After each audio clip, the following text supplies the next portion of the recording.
প্রবাসী ভাইয়েরা এই নুরুর কথাগুলা শুনেন। যে বাংলাদেশি যারা যায় তাদের মধ্যে অনেকে আপনার কাজের ক্ষেত্রে তারা ফাঁকি দেয় কাজ, কিংবা আপনার মোবাইলে ব্যস্ত থাকে তারা। কিন্তু এআই দিয়ে ওরা নজরদারি করে বাংলাদেশিদের যাওয়া এখন তো বন্ধ করে রেখেছে। তাহলে এই নুরুর সম্পর্কে আজকে আমি আপনাদেরকে কিছু বলি। খাইতে ভাত পাইছে না, 3 বেলা ঠিকই মানুষের হাতের মাইর খাইছে। আর আজকে ওই নুরু প্রবাসীদেরকে অসম্মান করে কথা বলে। প্রবাসীরা নাকি মালয়েশিয়াতে কাজ করে না। তাহলে প্রবাসীরা যদি কাজ না করে, তাদের কাজ কি তোর বউ এসে করে দিয়ে যায়? প্রবাসীদের সাথে কথা, প্রবাসীদেরকে নিয়ে কথা বললে না, এর আগে কয়েকবার ভেবে চিন্তে তারপর বলবি।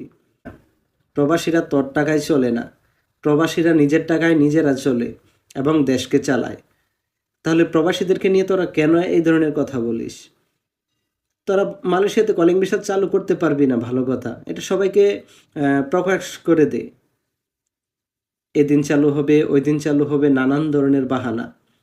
আরে মালয়েশিয়ার কলিং ভিসা বাংলাদেশের জন্য নিষিদ্ধ হয়ে গেছে যতটুকু ধারণা করা যায়। তারপরও আশা রাখি যে চালু হবে।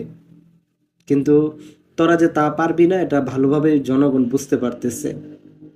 সিন্ডিকেট বন্ধ করতে পারবি না, নির্দিষ্ট এজেন্সি দিতে পারবি না, কাজের নিশ্চয়তা দিতে পারবি না। তারপরে আবার ফুটানি মারা যে প্রবাসীরা কাজ করে না, মালয়েশিয়ার প্রবাসীরা কাজ করে না, এজন্য মালয়েশিয়ার কলিং ভিসা চালু হচ্ছে না। তারা নাকি এআইয়ের মাধ্যমে এটা পর্যবেক্ষণ করে। এআই দ্বারা কি করা যায় তুই জানোস? এআই সম্পর্কে তোর জ্ঞান আছে? মাদারের বাচ্চা। প্রবাসীদেরকে নিয়ে কথা বললে এর আগে কয়েকবার ভেবেচিন্তে তারপর বলবি। প্রবাসীদের কাজ তোর বউ এসে করে দিয়ে যায় না, প্রবাসীরা নিজের কাজ নিজেরাই করে।